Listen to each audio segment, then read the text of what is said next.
The echoes of George Floyd's final words, "I can't breathe," still hung heavy in the air as America stepped into 2021. His death had become more than a tragedy. It was a mirror that forced the nation to look at itself. The protests that followed shook cities across the country, toppled statues of slaveholders, renamed streets, and pushed corporations, schools, and governments to make promises they could no longer avoid. For a moment, it felt as though the entire world had stopped to listen. But movements do not live on chance alone. When the signs were set down and the streets grew quiet, the question became harder, sharper. How much of that fire would turn into lasting change? Would this moment be remembered like Selma, like Montgomery, like the March on Washington, or would it fade into history as another outcry unanswered? Then, in January, a new symbol of possibility appeared. Kamala Harris stood on the steps of the U.S. Capitol, her hand raised against a cold winter sky, taking the oath as the first woman, the first Black American, and the first South Asian American vice president in the nation's history.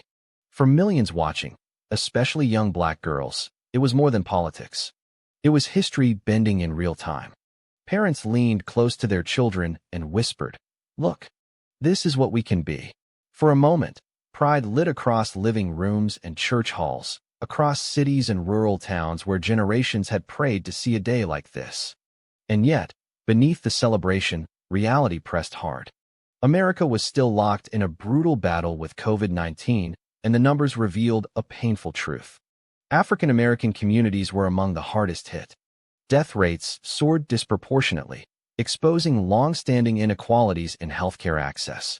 Black-owned businesses shuttered at alarming rates, wiping out dreams built over decades.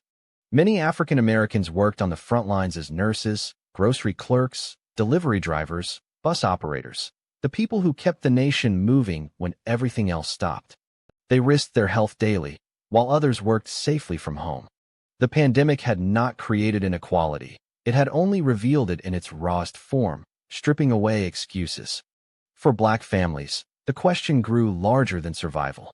It became about what kind of America would rise from the ashes of the pandemic. Would the pain of 2020 lead to real change, stronger healthcare, fairer wages, more protection for workers, better schools? Or would the country rush back to normal, a normal where inequality was already baked into the system? Meanwhile, the political climate sharpened like a blade. In Washington, promises of police reform faltered. The George Floyd Justice and Policing Act, once a rallying cry, stalled in Congress. Families of victims marched, mothers held up photos of their lost children, and communities cried out for accountability. But gridlock revealed an uncomfortable truth. Even after the largest protests in American history, power does not shift easily. Change in the halls of government came slower than chants in the streets. And then came the battle over the ballot box. Across multiple states, new voting laws were introduced under the banner of security. But for many African Americans, they carried the bitter taste of history. Long lines at polling stations, fewer voting locations in Black neighborhoods, strict ID requirements. These measures disproportionately burdened the same communities whose ancestors had once been denied the right to vote outright. The struggle felt hauntingly familiar, echoing the voices of grandparents who had marched against Jim Crow. Once again, the right to vote, the very heartbeat of democracy, was under threat.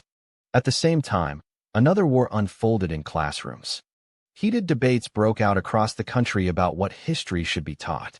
Legislators in some states pushed to restrict lessons on systemic racism, slavery, and inequality.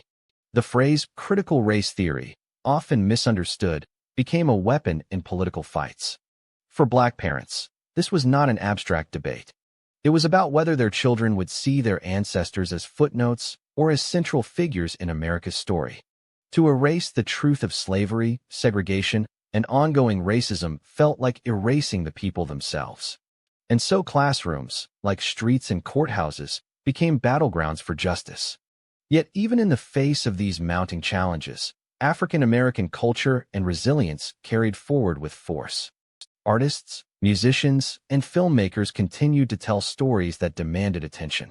Streaming platforms gave space to documentaries and series that illuminated hidden corners of Black history. Podcasts, TikToks, and Instagram Lives became modern-day town halls, unfiltered spaces where young people debated, educated, and mobilized. The next generation was not waiting for traditional institutions to grant them a voice. They were building their own megaphones. The story of African American life after 2020 was not simple. It was not pure victory, nor was it defeat. It was something in between, a transition, a nation at a crossroads, a people refusing to be silenced, and a new generation stepping forward with energy too powerful to ignore. Because history had already taught one truth: movements may bend under pressure, they may face resistance, but they do not disappear. They transform. They adapt. They rise again in new voices, carrying the same flame across time.